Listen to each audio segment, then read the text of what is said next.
pessoal, tudo certo? Mais um episódio do Descomplica Direito. Episódio especial com uma retrospectiva simples, singela, mas uma retrospectiva de 2022 dos principais julgados proferidos pelo Poder Judiciário brasileiro. E aí fazendo um recorte para o Supremo Tribunal Federal com uma breve exceção do julgamento da Boate Kiss, do caso Kiss, pelo Tribunal de Justiça do Estado do Rio Grande do Sul. Vamos lá. O Supremo Tribunal Federal traz lá no seu site um resumo com os principais julgados, os principais julgamentos proferidos pela Corte em 2022. É claro que a discussão ainda continua com relação enfim, muitos processos que talvez não devessem estar sob os cuidados, sob a análise da Suprema Corte Brasileira, mas a realidade é essa. E vamos então dentro da realidade do Poder Judiciário brasileiro. No site do STF tem lá então esse resumo com os principais temas. E nós encontramos já no início de 2022 o plano de redução de letalidade policial e controle de violações de direitos humanos. O que tratava da implementação em 90 dias de um plano de redução da letalidade policial e o controle das violações aos direitos humanos pelas forças de segurança, que deveriam então apresentar medidas objetivas. Isso acabou se estendendo em razão do período eleitoral. Agora, recentemente, o Supremo Tribunal analisou novamente uma situação envolvendo o Rio de Janeiro, inclusive e especificamente tratando-se dos equipamentos de monitoramento, de câmeras de monitoramento na farda dos policiais militares e policiais civis. Mas é algo que chegou até o STF para que então a Corte se manifestasse sobre o tema. Outros temas que há muito estavam sendo aguardados pelo STF e outros que a discussão vem e vai, né? Como, por exemplo, a fixação de condições obrigatórias e cumulativas para a decretação da prisão temporária. Fala lá então, nesse julgado já ainda do início de fevereiro, que a decretação da prisão temporária somente é cabível quando for imprescindível para as investigações do inquérito policial, quando houver fundadas razões de autoria ou participação do indiciado. 3. For justificada em fatos novos ou contemporâneos. 4. For adequada à gravidade concreta do crime, às circunstâncias do fato e às condições pessoais do indiciado. E 5. Não for suficiente a imposição de medidas cautelares diversas. Vejam que já há um posicionamento com relação à prisão preventiva. Agora com relação à prisão temporária. E entre outros temas, um dos principais que tomou a conta da Corte Suprema Brasileira é relacionado às eleições de 2022, às eleições gerais de 2022. Além do franco combate à disseminação de fake news, e aí uma dobradinha entre o STF e o TSE, o Tribunal Superior Eleitoral, tivemos ali a questão de restrições de veiculação de propaganda eleitoral em meios de comunicação impresso e na internet. Outras questões relacionadas às fake news, e aí lá no inquérito que investiga atos antidemocráticos, a prática desses atos e milícias digitais. Então, vejam que o STF acabou, na maior parte de 2022, tratando de temas eleitorais.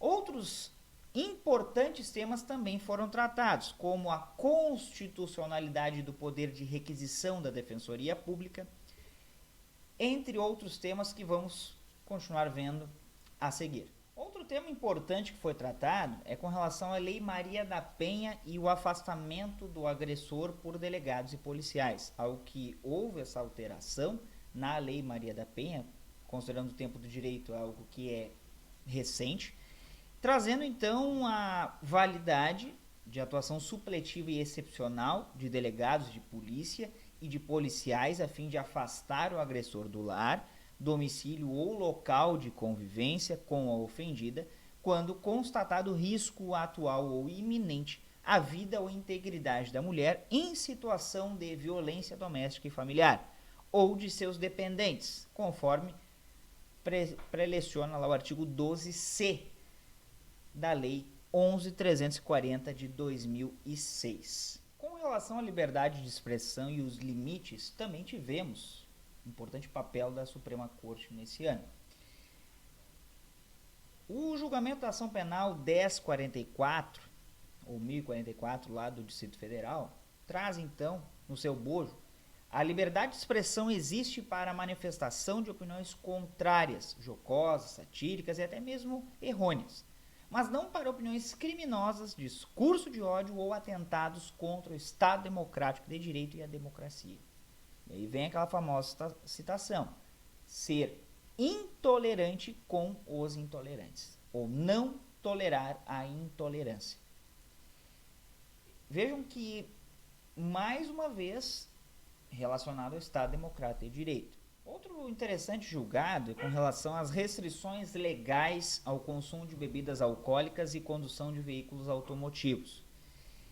O STF, lá em maio de 2022, disse o seguinte: não viola a Constituição a previsão legal de imposição das sanções administrativas ao condutor de veículo automotor que se recuse à realização dos testes, exames clínicos ou perícias voltados a aferir a influência de álcool ou outra substância psicoativa.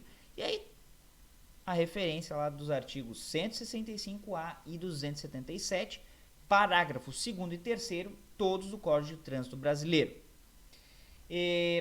É inadmissível qualquer nível de alcoolemia por condutores de veículos automotivos.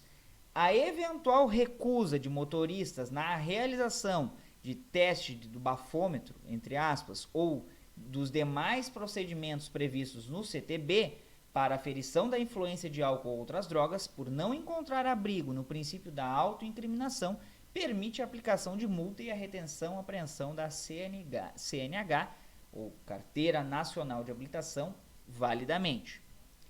Vejam que já lá em junho desse ano, outra interessante decisão é com relação ao direito trabalhista.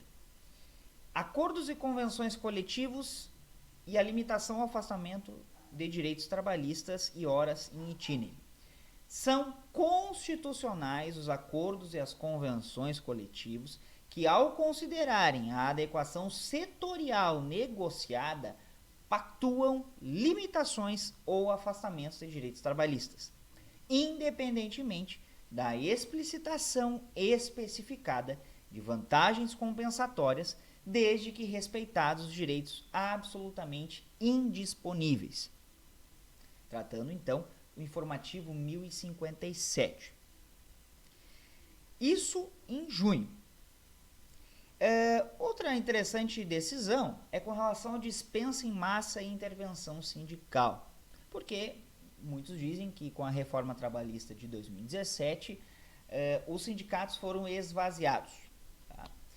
Então diz lá nesse excerto do informativo 1058, a intervenção sindical prévia é exigência procedimental imprescindível para a dispensa em massa de trabalhadores, que não se confunde com a autorização prévia por parte da entidade sindical ou a celebração de convenção ou acordo coletivo. Veja, é indispensável, é imprescindível a intervenção sindical anterior. Lá em julho, tivemos outra importante decisão com relação ainda à pandemia, Covid-19, e educação e transferência de recursos para acesso à internet. É constitucional norma federal que prevê a transferência de recursos pela União aos estados, ao Distrito Federal, para garantir o acesso à internet com fins educacionais, por alunos e professores da educação básica em virtude da calamidade pública decorrente da Covid-19. Isso lá no informativo 1061. Em agosto, tivemos um julgado relacionado ao serviço público, aos servidores públicos. Servidor público, jornada de trabalho reduzida e remuneração inferior ao salário mínimo. É defeso o pagamento de remuneração em valor inferior ao salário mínimo ao servidor público, ainda que labore em jornada reduzida de trabalho. Porque nós vemos em muitos casos, principalmente nos municípios, valores de remuneração que são aquém do salário mínimo. 800, 900 reais. Hoje o salário mínimo é de 1.212 reais, pelo menos até 31 de dezembro de 2022. Então, essa é uma importante decisão do STF para o funcionalismo público. A proibição de remuneração inferior ao salário mínimo. Em setembro, nós tivemos duas interessantíssimas decisões que são bem opostas. Uma traça, né, a decisão com relação à flexibilização da aquisição de armas de fogo e a outra com relação ao dever estatal de garantir o atendimento em creche e pré-escola às crianças de até 5 anos de idade. Vejam que naquela oportunidade, com relação ao decreto lá do início de 2019 do presidente Bolsonaro, que flexibilizou a aquisição e posse de armas de fogo, naquela oportunidade do julgado, estávamos já em plena campanha eleitoral. Então, essa decisão, que é de setembro, diz o seguinte: a flexibilização via decreto presidencial dos critérios e requisitos para aquisição de armas de fogo prejudica a fiscalização do poder público, além de violar a competência legislativa em sentido estrito para a normatização das hipóteses legais quanto à sua efetiva necessidade. E aí teve a sustação desses decretos, principalmente para conter a posse e aquisição de armas de fogo. Com relação ao dever estatal de atendimento em creche pré-escola de crianças até 5 anos de idade, tivemos uma importante decisão também, tá? Sempre, todas são importantes, mas essas aqui que nós estamos pontuando, elas acabam se sobrelevando, né, se sobrelevam, porque elas tratam de pontos muito sensíveis para a sociedade. Nesse julgado, lá que refere ao tema 548 de repercussão geral, inclusive, tá, no recurso extraordinário 10.08.166 de Santa Catarina, diz o seguinte: ponto 1. A educação básica, em todas as suas fases, infantil, fundamental e médio, constitui direito fundamental de todas as crianças e jovens, assegurado por normas constitucionais de eficácia plena e aplicabilidade direta e imediata. 2. Ponto 2. A educação infantil compreende creche de 0 a 3 anos, pré-escola de 4 a 5 anos. Sua oferta pelo poder público pode ser exigida individualmente, como no caso examinado nesse processo, já citado. Ponto 3. O poder público tem o dever de dar efetividade integral às normas constitucionais sobre acesso à educação básica. Informativo 1069, tema de repercussão geral 548. Inclusive tem vídeo aqui no canal, você vê aqui no detalhe, o vídeo que trata sobre esse julgado especificamente. Lá tem mais aprofundamento sobre a matéria. E aí vamos para outubro. Lá em outubro tivemos julgados bem relevantes sobre diversos temas. E aqui nós podemos elencar pelo menos 3, que inclusive estão pautados aqui pelo próprio STF. Direito do trabalho, direito municipal e também direito eleitoral.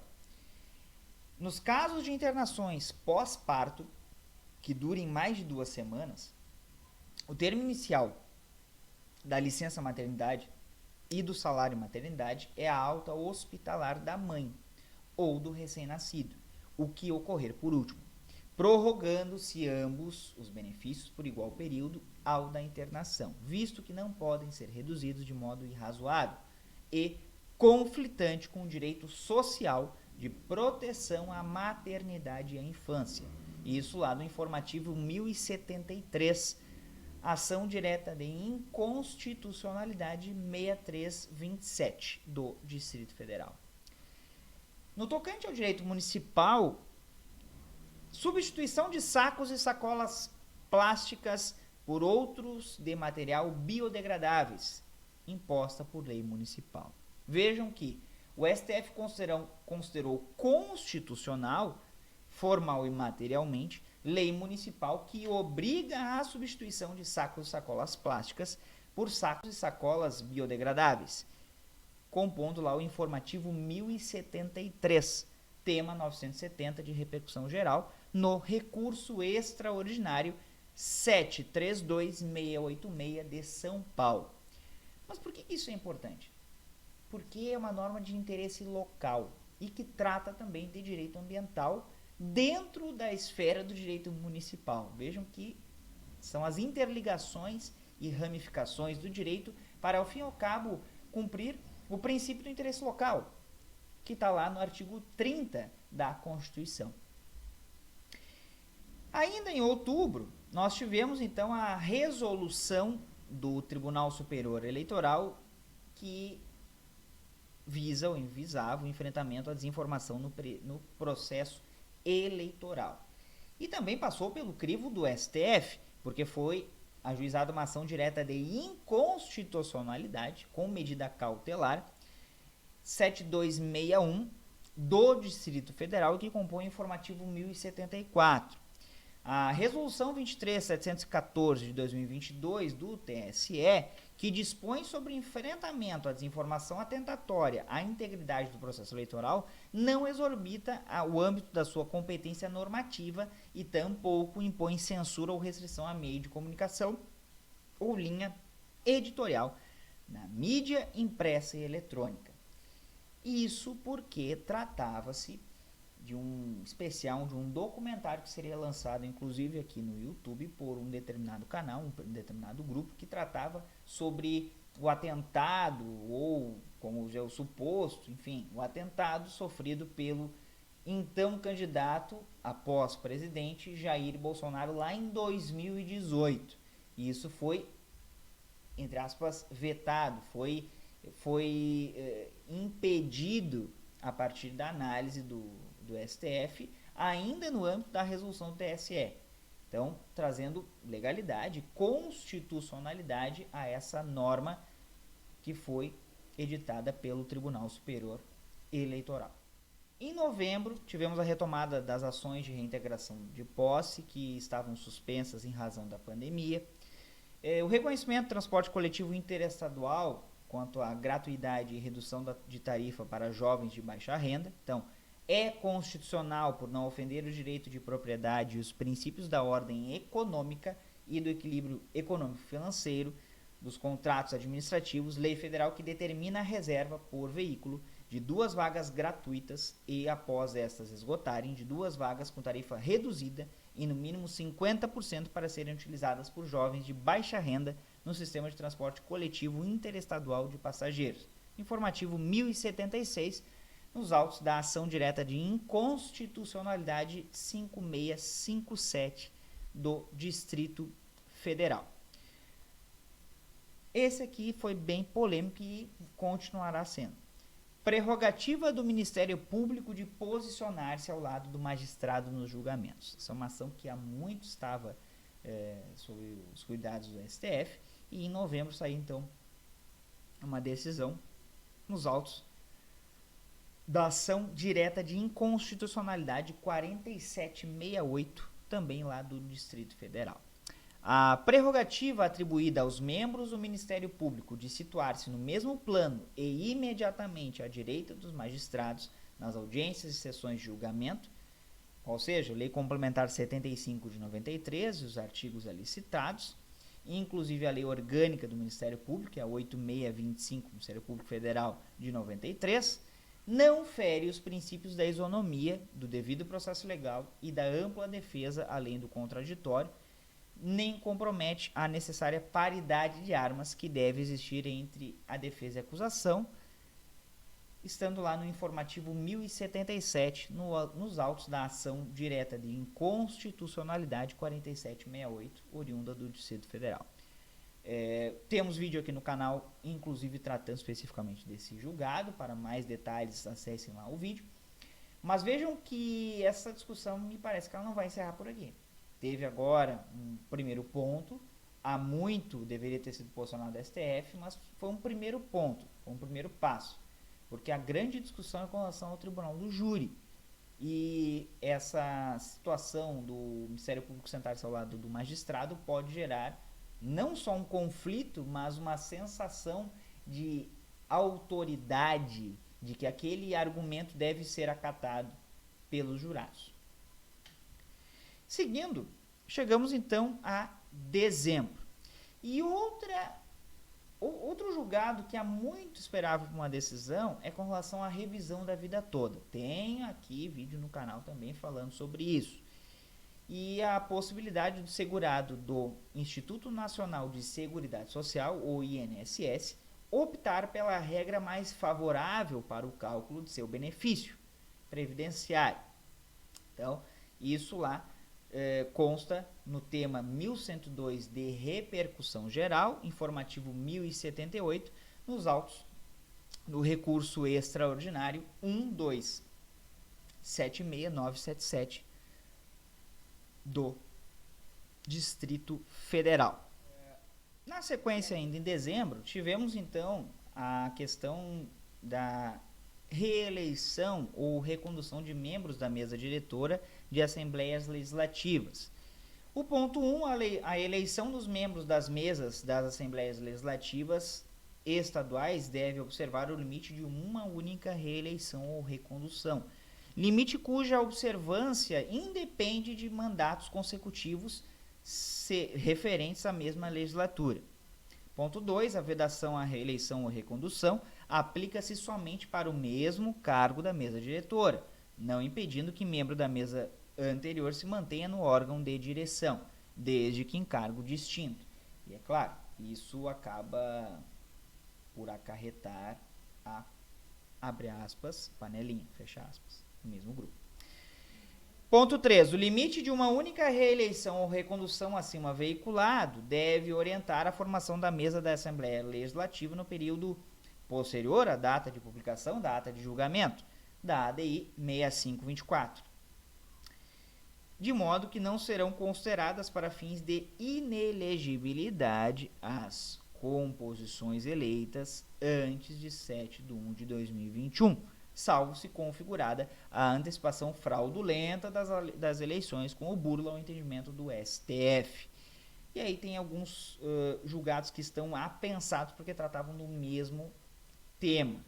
Mas vejam que está lá a DI 6524 e uma outra citada aqui também é a 6688, oriunda lá do Paraná, que se aplica também, isso é muito importante, por consequência, às mesas diretoras das câmaras municipais. Não se esqueçam, isso é muito importante.